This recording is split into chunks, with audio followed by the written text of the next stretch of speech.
I would have a very clear message for President Assad, which is it is time for him to go. It is time for transition in this regime.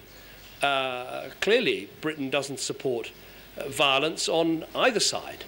But if there isn't transition, it's quite clear there is going to be civil war. That is the clear fact, I think, that we can all see on the ground. Now, the regime has done some truly dreadful things to its own people. And I don't think any regime that carries out acts as they have against their own citizens, and continue to do so, by the way, should survive. I think that regime should go. So the message to President Assad is it is time for transition, it is time for you to go.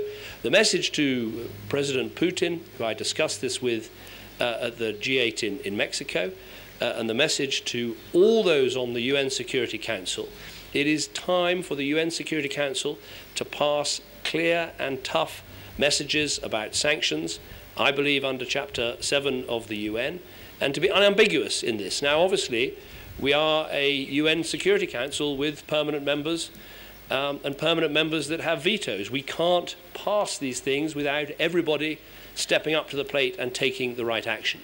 But I would appeal to those who in the past have held out against tough action against Syria, that, you know, what more evidence do we need about a regime that has brutalized its own people?